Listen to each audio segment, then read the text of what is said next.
রব্বুল আলামিন গোটা কোরআনকে লৌহে মাহফুজ থেকে প্রথম আসমানে আল্লাহ তাআলা অবতীর্ণ করলেন।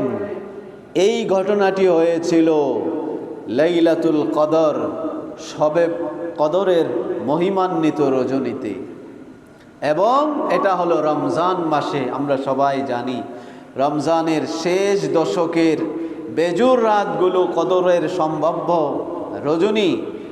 এর কোনো একটা রাতে আল্লাহ তাআলা গোটা কোরআনকে লৌহে মাহফুজ থেকে প্রথম আসমানে আল্লাহ তাআলা অবতীর্ণ করলেন।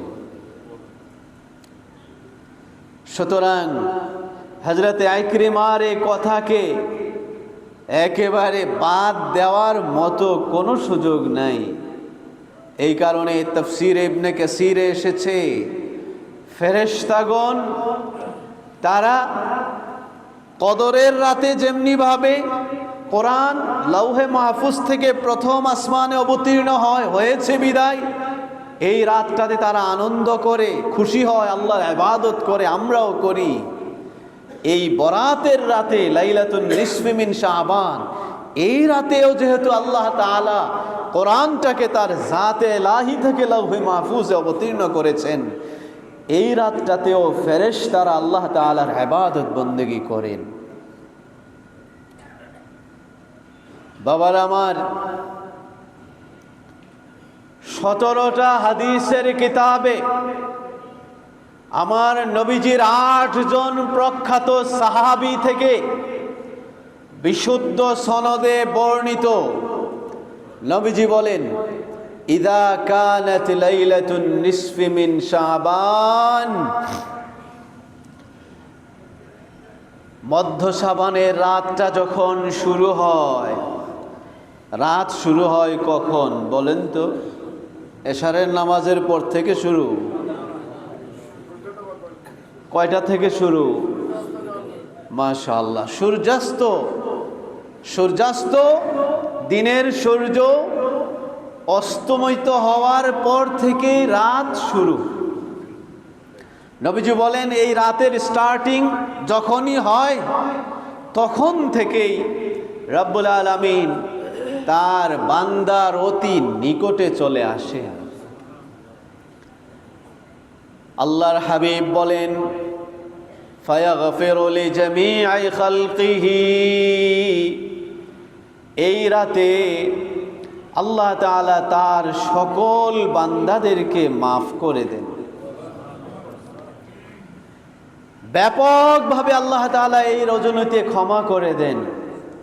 এই হাদিসে এসেছে, নবীজি বলেন, ইল্লা লিমুশরিকিন আও মুশাহিনিন, একমাত্র মুশরিক এবং মুশাহিন ছাড়া, এই দুই শ্রেণীর মানুষ ছাড়া এই রাতটাতে ব্যাপকভাবে আল্লাহ তাআলা বান্দাদেরকে ক্ষমা করে দেন।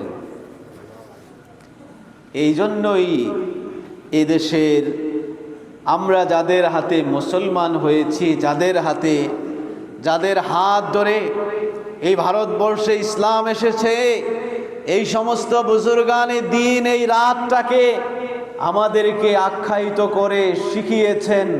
এই রাতটা হলো শবে বরাত। বারাআ মানে হলো বারাআ মিনাদ দুনুব, গুনাহ থেকে নিজেকে মুক্ত করবার এক মহিমান্বিত রাত। সুতরাং এই রাতটা আমার নবীজি বলেন, এই রাতে আল্লাহ তাআলা ব্যাপকভাবে মানুষকে ক্ষমা করে দেন। কয় শ্রেণীর মানুষ ছাড়া? 2 শ্রেণীর মানুষ ছাড়া। ভাইরা আমার, এই 2 শ্রেণীর মানুষ কারা, এদের বর্ণনা আমরা একটু পরে করব। সুনান ইবনে মাজার একটি হাদিসে আমার নবীজি বলেন, এই মধ্য শাবানের রাত যখন শুরু হয় আল্লাহ তাআলা প্রথম আসমানে চলে আসেন।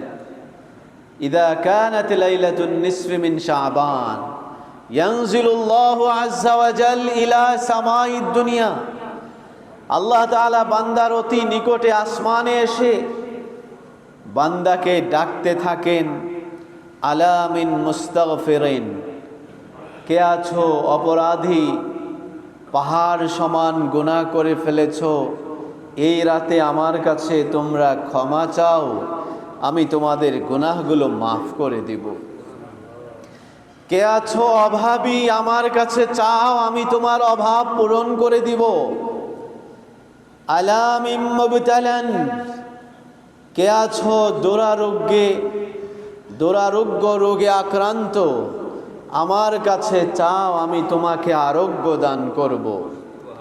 এভাবে আল্লাহর পক্ষ থেকে ঘোষণা করা হয় এই মহিমান্বিত রাতের একেবারে শুরু থেকে শেষ পর্যন্ত। এই জন্য বাবার আমার, এই রাতটাতে আমরা চাই, আল্লাহর নবীজি বলেছেন এই হাদিসে, নবীজি বলেছেন এই মধ্য শাবানের রাতটা ফাকুমু লাইলাহা ওয়া সুমু নাহারাহা, রাতটা তোমরা ইবাদত বন্দেগীতে কাটিয়ে দিবে এবং পরের দিন তোমরা সিয়াম পালন করবে। এজন্য আমরা চাই প্রতি বছরের ন্যায় এবছরও আমরা আগামী এই সপ্তাহের মঙ্গলবার দিবাগত রাতে এই মহিমান্বিত রাতটা আমরা ইবাদত বন্দেগীতে কাটিয়ে দেব। পারবো তো ইনশাআল্লাহ? আল্লাহ তাআলা আমাদের সবাইকে তৌফিক দান করুন। ভাইরা আমার, নবীজি বলেন এই রাতে আল্লাহ তাআলা ব্যাপকভাবে মানুষকে ক্ষমা করে দেন, দুই শ্রেণীর মানুষ ছাড়া। এক নম্বর হলো মুশরিক, দুই নম্বর হলো মুশাহিন। মুশরিক খুব সহজ বিষয়, আমরা জানি। মুশরিক হলো যে শিরকের মতো চরম অপরাধে যে লিপ্ত, আল্লাহর সাথে যেই ব্যক্তি গায়রুল্লাহকে শরীক করে, সে হলো মুশরিক। ভাইর আমার, অত্যন্ত একটি গুরুত্বপূর্ণ বিষয় শিরক। এটা শুধু কবিরা গুনাহই নয়। রব্বুল আলামিন পবিত্র কোরআনে ইরশাদ করেছেন সূরা জুমারের 65 নম্বর আয়াত, ওয়ালাকাদ উহিয়া ইলাইকা ওয়া ইলাল্লাযীনা মিন ক্বাবলিক লাইন আশরাকতা লায়াহবাতান্না আমালুক ওয়া লাতাকুনান্না মিনাল খাসিরিন। রব্বুল আলামিন ইরশাদ করেন, হে আমার প্রিয় হাবিব, আপনার কাছে আমি প্রত্যাদেশ প্রেরণ করলাম এবং এই এক এবং অভিন্ন প্রত্যাদেশ ওহী আপনার পূর্বে যত নবী রাসূল অতিবাহিত হয়েছেন তাদের কাছেও আমি এই সেম ওহী আমি প্রেরণ করেছি। সুতরাং এই আয়াতে আল্লাহ তাআলা যেই ওহীর কথাটা বলছেন, এই কথাটা শুধু আমাদের নবীজির জন্যই আল্লাহ তাআলা দেন নাই, আমাদের নবীজির আগেও যত নবী রাসূল অতিবাহিত হয়েছেন সবার কাছে আল্লাহ তাআলা এই এক এবং অভিন্ন ওহী আল্লাহ তাআলা প্রেরণ করেছিলেন। রব্বুল আলামিন বলেন, লাইন আশরাকতা লায়াহবাতান্না আমালুক। হে আমার নবী, যদি আপনিও শিরকের মতো অপরাধে লিপ্ত হয়ে যান, বলেন তো আমাদের নবীজির দ্বারা শিরক করা কি সম্ভব? আল্লাহ তাআলা আমাদের নবীজিকে মাসুম করেছেন, সকল নবীগণই মাসুম।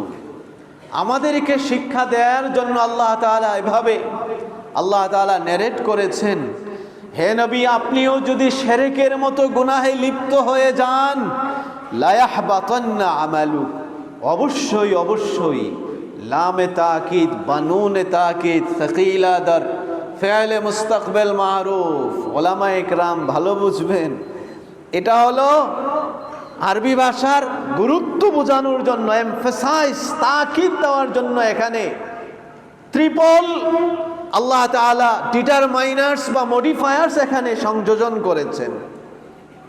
অবশ্যই অবশ্যই অবশ্যই, আলবাত্তা আলবাত্তা অবশ্যই, আপনি যদি শিরকের মতো গুনাহে লিপ্ত হন, আপনার সকল আমল বরবাদ হয়ে যাবে। আপনি অবশ্যই অবশ্যই ক্ষতিগ্রস্তদের অন্তর্ভুক্ত হয়ে যাবেন। এজন্য বাবার আমার, শিরকের সাথে কোনো মুসলমানের কোনোদিন আপোষ হইতে পারে না।